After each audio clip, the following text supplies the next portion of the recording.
Halo guys, sebelum kita belajar materi tekanan zat padat, mari kita berdoa dengan basmalah dahulu. Bismillahirrahmanirrahim. Nah teman-teman, kita akan mempelajari 3 submateri ini loh, mengenal patokan bambu, konsep tekanan zat padat, dan ayat Al-Quran yang berkaitan dengan tekanan zat padat. Iya guys, nanti kalian akan belajar bersama dengan ketiga kakak ini ya, ada Kak Ana, Kak Dena, Kak Naila. Langsung saja untuk materi pertama kita ada Kak Dena.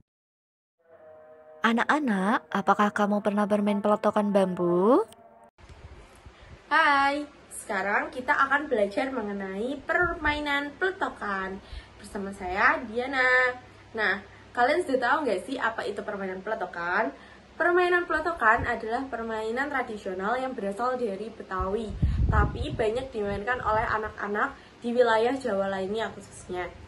Permainan peletokan sendiri banyak digunakan oleh anak-anak laki-laki ketimbang anak perempuan, karena permainan peletokan itu identik sebagai pengganti pistol-pistolan yang menggunakan isi atau pelurunya menggunakan kertas yang sudah dibasahi. Nah, cara penggunaan peletokan sendiri itu terbilang sangat mudah, dengan cara memasukkan peluru yang berupa kertas yang sudah dibasahi, lalu dimasukkan ke dalam peletokan itu sendiri, lalu didorong menggunakan sticknya, sehingga peluru yang sudah tadi dimasukkan itu akan terdorong karena adanya tekanan yang diberikan oleh stick tersebut, sehingga peluru tersebut terdorong terlempar jauh ke depan, seperti itu. Lalu, tahukah kamu bahwa pelotokan bambu berkaitan dengan tekanan zat padat? Oke, setelah kita tadi mempelajari peletokan, selanjutnya kita akan membahas tentang materi tekanan zat padat bersama saya Kak Ana. Ternyata, peletokan itu berkaitan dengan materi tekanan zat padat. Nah, apa sih tekanan zat padat itu? Tekanan zat padat sendiri itu dapat diartikan suatu gaya yang diberikan kepada benda dengan permukaan luas benda tersebut. Tekanan zat padat sendiri dapat dirumuskan dengan P sama dengan F per A. P sendiri adalah tekanan dengan satuan Pascal, kemudian ada F itu gaya dengan satuan Newton, dan ada A atau luas permukaan dengan satuan meter persegi. Yuk kita berlatih soal dulu. Contoh soal tekanan zat padat bersama Kak Ana. Gaya sebesar 600 Newton bekerja pada permukaan dengan luas 5 meter persegi. Berapa besar tekanan yang dihasilkan dari gaya tersebut?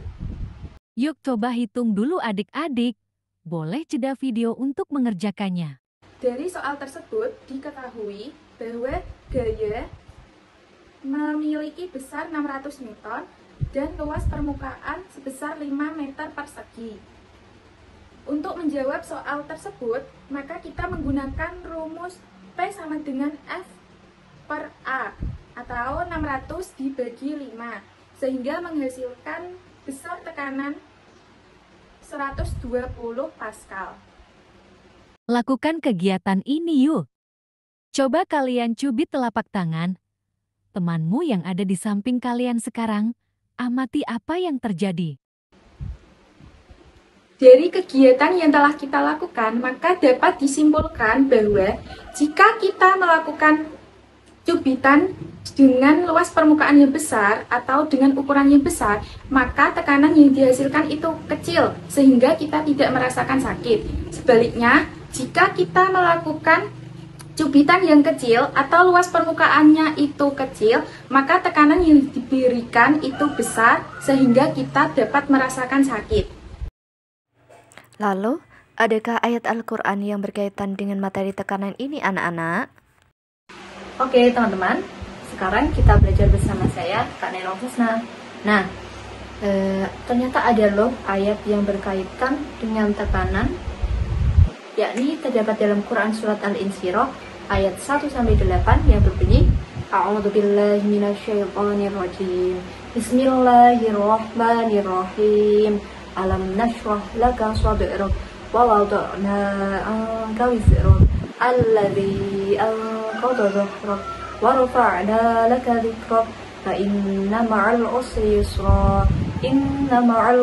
yusra fa idza faraghta fansab wa ila rabbika farghab. Oke teman-teman, ternyata tekanan ini juga erat kaitannya dengan Quran Surat Al-Insyirah ayat 1-2 yang sudah kita lantunkan bersama-sama tadi loh. Nah, ayat tadi menjelaskan bahwa Allah akan melapangkan dada dan meringankan beban manusia.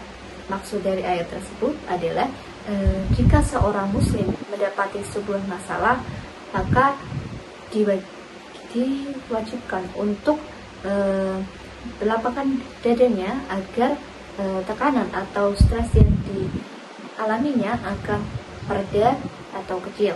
Sebaliknya, jika seorang muslim tersebut tidak bisa melapangkan dadanya dalam menghadapi masalah tersebut, maka stres atau tekanan tadi juga akan besar. Jadi dari ayat tersebut dapat kita simpulkan bahwa kita seorang muslim perlu menerapkan sikap lapang hati atau ikhlas dalam menjalani masalah yang kita hadapi sehari-hari. Terima kasih.